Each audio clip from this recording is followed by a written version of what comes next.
Kalau dengar nama Sriwijaya dan Majapahit, banyak dari kita langsung membayangkan imperium raksasa yang menguasai Nusantara. Tapi, apakah konsep kekaisaran itu benar-benar sama seperti yang ada di kepala kita sekarang? Di video ini, kita akan menelusuri 3 kekuatan besar Nusantara Sriwijaya, Singasari, dan Majapahit dari bukti tertulis dan kajian sejarawan, supaya kita bisa melihat bagaimana mereka memerintah, seberapa luas pengaruhnya, dan kenapa warisannya masih terasa sampai hari ini. Masalahnya begini, istilah seperti kerajaan atau empire sering membuat kita membayangkan batas wilayah yang jelas. Padahal, di Asia Tenggara Maritim, kekuasaan sering bekerja lewat jejaring pelabuhan, upeti, loyalitas elit lokal, dan kontrol atas perdagangan bukan sekadar garis batas. Sriwijaya biasanya disebut empire maritim. Namun, sejarawan seperti Herman Kulke mengajak kita meninjau ulang.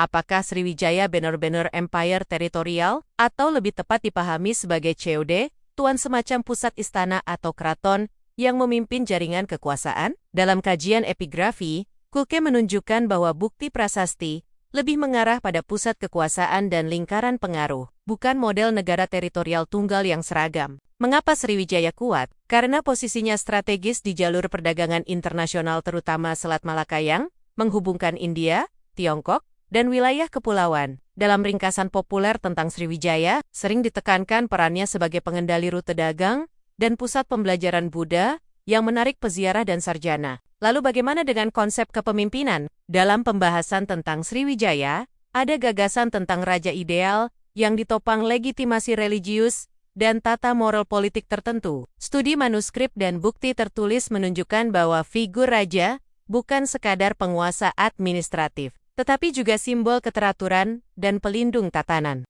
Sriwijaya adalah kombinasi jaringan pelabuhan, legitimasi religius, dan kontrol perdagangan. Bergerak ke Jawa Timur, Singasari muncul sebagai kekuatan penting sebelum Majapahit. Dalam sejarah ringkas Singasari, ditekankan bahwa kerajaan ini mengalami dinamika politik yang kuat dan ekspansi pengaruh terutama di masa Roja-Roja yang ambisius. Dalam membangun posisi Jawa Timur di kawasan yang ada tokoh raja dari masa ini yang kerap disebut menginspirasi generasi berikutnya, termasuk figur besar Majapahit. Gajah Mada. Dalam narasi populer sejarah, raja ini digambarkan sebagai pemimpin dengan visi yang menembus batas lokal dan memengaruhi gagasan penyatuan wilayah pengaruh di kemudian hari. Singasari adalah batu loncatan menuju Majapahit. Ketika orang menyebut puncak kejayaan Nusantara, nama Majapahit hampir selalu muncul. Banyak ensiklopedia dan artikel sejarah populer menggambarkannya sebagai salah satu kekuatan terbesar di kawasan, dengan pengaruh luas dan jaringan politik yang kompleks.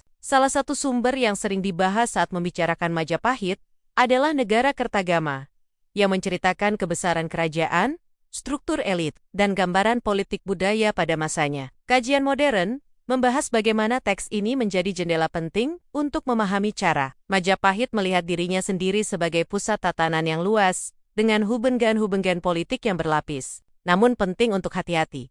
Menguasai di masa itu bisa berarti banyak hal, mulai dari kendali langsung, pengaruh politik, hubungan upeti, sampai sekadar pengakuan simbolik. Maka, saat kita melihat peta wilayah Majapahit, lebih akurat membayangkannya sebagai jejaring pengaruh yang intensitasnya berbeda-beda dari satu tempat ke tempat lain. Untuk memahami urutan Raja Pasanggen Raja dan kesinambungan dinasti Jawa, kita bisa merujuk karya ensiklopedik yang merangkum figur-figur penguasa di Tanah Jawa dari berbagai wangsa. Ini membantu menempatkan Majapahit dalam benang panjang sejarah politik Jawa. Majapahit adalah soal teks, legitimasi, jaringan, dan simbol kekuasaan. Jadi, apa yang bisa kita tarik dari Sriwijaya, Singasari, dan Majapahit? Pertama, kekuasaan Nusantara klasik sering berbasis maritim dan jaringan bukan semata garis batas. Kedua, legitimasi raja tidak hanya politik, tapi juga kultural dan religius membentuk konsep raja ideal dan pusat tatanan. Ketiga, sumber-sumber seperti prasasti dan karya sastra historis termasuk Negara Kertagama perlu dibaca dengan konteks. Mereka memberi informasi penting, tapi juga membawa sudut pandang zamannya. Dan mungkin yang paling menarik, kejayaan itu bukan sekadar soal wilayah terluas, melainkan tentang kemampuan mengelola hubungan, perdagangan, dan legitimasi dalam dunia yang saling terhubung lewat laut. Kalau kamu ingin versi lanjutan misalnya fokus khusus Sriwijaya itu, kadatuan seperti apa? Atau Negara Kertagama? Mana yang fakta Mana yang propaganda istana? Tulis di komentar. Jangan lupa like dan subscribe untuk bahasan sejarah Nusantara berbasis sumber. Terima kasih sudah menonton.